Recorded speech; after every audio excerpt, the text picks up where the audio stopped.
Many of us older Marines wondered if the current generation had what it took to carry on a heroic warfighting legacy forged over more than 200 years. Would they be able to endure the harshness and the rigors of combat? Would they rise to the level of valor that has traditionally been the hallmark of our Corps? As we pause to celebrate our Corps' 234th birthday, let us reflect on the magnificent history of our forefathers.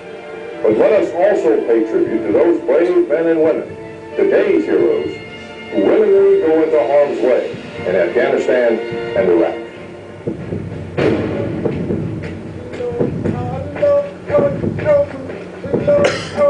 Get off my bus! Being a Marine is not for the weak. I'll tell you that. We don't join the Marine Corps to go to college. Let's go! Move fast! We don't join the Marine Corps to make a lot of money. Move fast! We join the Marine Corps because we want to be the best.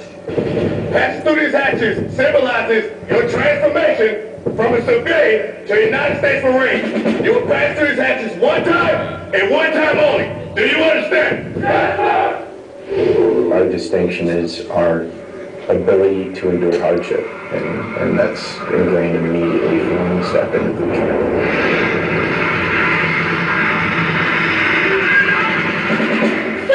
Look at me now! She was like 5'1", but her confidence made her look like she was like 6 foot tall. Take a stance right now! The feeling you have when you can inspire someone every day, not just motivate. Motivation's like a cup of coffee. You might motivate someone, after about an hour or two, the caffeine wears off, the motivation might wear off. But if you do it right and you inspire someone, that inspiration lasts a lifetime.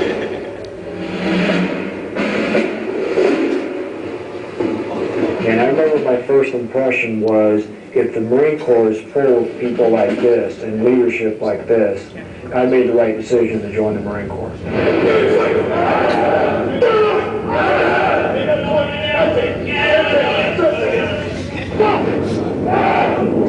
Marines training, Marines legacy, everything's built up to that culminating point. All points to one direction. We're a band of brothers.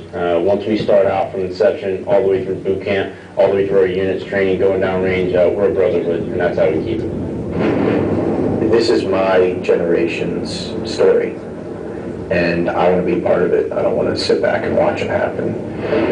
This generation's story is one of courage, selflessness, and devotion to duty. In just one example, on April 22nd, 2008, two young Marines, Corporal Jonathan Yale and Lance Corporal Jordan Harder, were standing guard at an entry control point in Ramadi, Iraq, when they added their heroic story to the legacy of our Corps. It was about 07:30. I had just got off post, and Lance Corporal Harder relieved me. Him and Corporal Jonathan Yale were able to stop an explosive-laden vehicle just short of the gate. The Iraqi police that was at the post with him, he runs. Yet they stand and fight. One more second, we could have all been dead. The truck negotiated the serpentine at a high rate of speed. The driver was hit numerous times, and he realized he was not going to make it.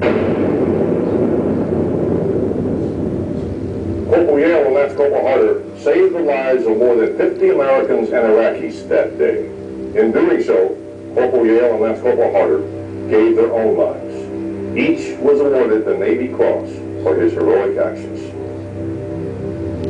I'm not sure if I can even put in the right words of what it took for those two Marines that day to stare death, you know, in the face and said, you're not taking my brothers. You are not passing. Every moment in his life led up to those 6 seconds in Ramadi that morning. It takes a lot to be able to do something like that, knowing that you're about to give your life for your brothers. I think it's important for all Marines to know that he did nothing different than they would have done. I'm super proud of him for doing that, and I know in my heart that he wouldn't have had any other choice. That day, we didn't lose just two Marines. We lost two brothers. I think that's what really makes the Marine Corps special. is, yes, you're a Marine, but once you serve side by side with another Marine, you're brothers.